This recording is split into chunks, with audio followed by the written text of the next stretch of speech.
नामक एक वैज्ञानिक थे। इन्होंने कहा था कि जब बहुत ही तेज करंट जाता है, बहुत हाई वोल्टेज का करंट जाएगा तो उससे चुंबक पैदा हो जाएगा। आप देखे भी होंगे हाई वोल्टेज का जब करंट जाता है तो उसके अगल बगल में मैग्नेटिक फील्ड आता है, आपको खींच सकता है थोड़े दूर पर ही। उसे हम लोग वर्चुअल कंडक्टर भी कहते हैं, दूर से ही खींच लेता है। तो फैराडे नामक वैज्ञानिक ने दिमाग लगाया, कहा कि ससुरा जब इलेक्ट्रिसिटी से, करंट से चुंबक पैदा हो सकता है तो चुंबक से करंट क्यों नहीं पैदा हो सकता है। तो इन्होंने इसी सिद्धांत को घुमाकर कोशिश किया। इन्होंने कहा कि जब करंट जा रहा है तो चुंबक बन रहा है, तो एक काम करते हैं, हम चुंबक को ले जाते हैं, करंट बनेगा। तो ये क्या किए, एक तार को बीच में रख दिए यहाँ पर ऐसे, और इसके साइड में ना इसे चुंबक ले जा रहे थे। ये इसको ले जाने से ना बिजली बन ही नहीं रहा था। कहे कि ससुरा ये तो उल्टा काम काहे नहीं कर रहा है। अब इनको दिमाग काम नहीं कर रहा था। ऐसे तार था, इसमें ऐसे चुंबक ले जा रहे थे, इनका काम ही नहीं कर रहा था। तो एक बार क्या किए इन लोग ना कि ये तार, ये चुंबक को ना घुमा के, इसके अंदर जो चुंबक चारों ओर लगा के, और अंदर का जो तार था ना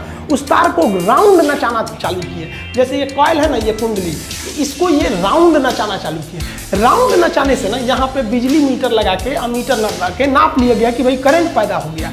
ये करंट कैसे पैदा हुआ, तो देखिए किसी भी चुंबक का ना एक चुंबकीय क्षेत्र होता है जिसे हम चुंबकीय बल रेखाएँ कहते हैं। तो ये यहाँ तक चुंबकीय बल रेखाएं इसकी निकली हुई हैं, और इधर से भी जो चुंबक है इसकी भी चुंबकीय बल रेखाएं इधर निकली होंगी। तो ये सिद्धांत दिया गया कि जब दो चुंबकीय बल रेखाओं के बीच में कोई कंडक्टर या कोई कॉपर का वायर कॉइल उसको काटेगा तो इस कॉइल के अंदर खुद ब खुद बिजली पैदा हो जाएगी।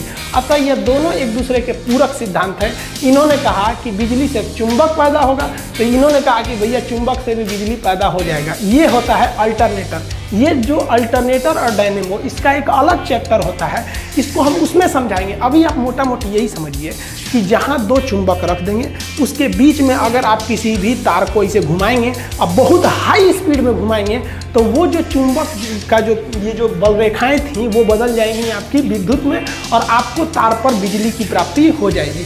तो जनरेटर के अंदर इसी को घुमाया जाता है। तो जितना जो टरबाइन लगाए थे वो टरबाइन का जो शाफ्ट था वो इसी से जोड़ दिया जाता है, टरबाइन को इससे जोड़ दिया जाता है। अब जो स्टीम आ रहा है वो नचाएगा टरबाइन को, टरबाइन नचाएगा इस कॉइल को।